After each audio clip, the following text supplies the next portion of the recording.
မှာရွာမယ်မိုးတွေဟာတောင်ပြိုနိုင်လောက်တဲ့အဆင့်ရှိတဲ့မိုးရေချိန်တွေအထိမြင့်တက်လာတာတွေ့ရှိရတဲ့အတွက်ကြောင့်မလို့ကျွန်တော်တို့ဒီကနေ့အသေးစိတ်6နာရီတစ်ချိန်ရနိုင်တဲ့မိုးရေချိန်နဲ့အခြေအနေများကိုဆက်လက်တင်ပြမှာဖြစ်ပါတယ်ကျွန်တော်တို့ကြည့်ကြအောင်ဒီကနေ့ညနေတိုင်းတာချက်တွေအရ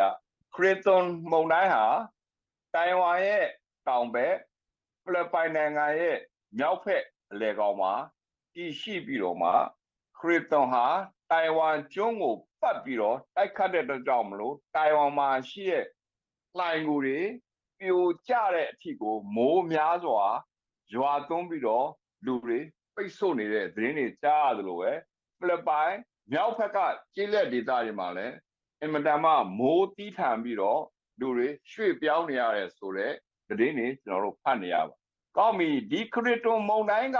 တရုတ်ပြည်မကြီးကိုတွန်းပြီးတော့တရုတ်ပြည်မကြီးကနေတဆင့်နောက်တရက်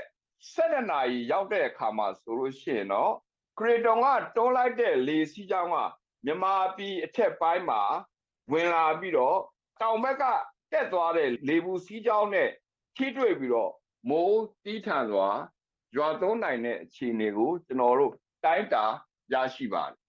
ဒီအနေထားဆိုရင်များပြားတဲ့မိုးကြီးတွေတီးထန်စွာရွာသွန်းတဲ့အတွက်ကြောင့်မလို့မြန်မာပြည်မှာအနေရရှိနေပါ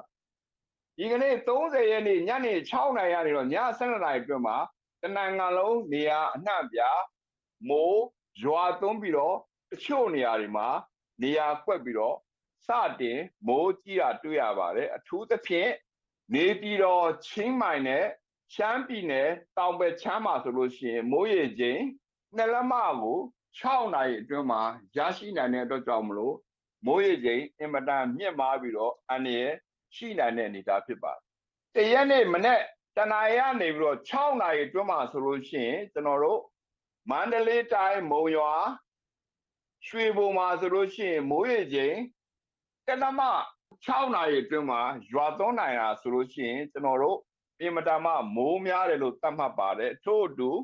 လွိုင်လင်ကိုဘိုးပြုတ်ပြီးတော့ရှမ်းပြည်နယ်အရှေ့ဘက်ရှမ်းတစ်ခုလုံးဟာမြေပြိုနိုင်တဲ့မိုးတွေရွာသွန်းမှာဖြစ်ပါတယ်ထို့အတူပဲမွန်ပြည်နယ်မုတ်တမနားမှာလည်းမိုးတီးထန်စွာရွာသွန်းနိုင်တာကိုတွေ့ရှိရပါတယ်ကောင်းပြီကျွန်တော်တို့မနေ့ဖြင့်တရက်နေ့အောက်တိုဘာ1ရက်နေ့6နာရီကနေပြီးတော့နေ့လယ်12နာရီရောက်တဲ့အခါမှာဆိုလို့ရှိရင်စောစောကပြောတဲ့ကိန်တုနဲ့ထိတွေ့မှုဟာမန္တလေးကိုဗဟိုပြုတ်ပြီးတော့မှမိုးတီးထန်စွာရွာသွန်းနိုင်တာကို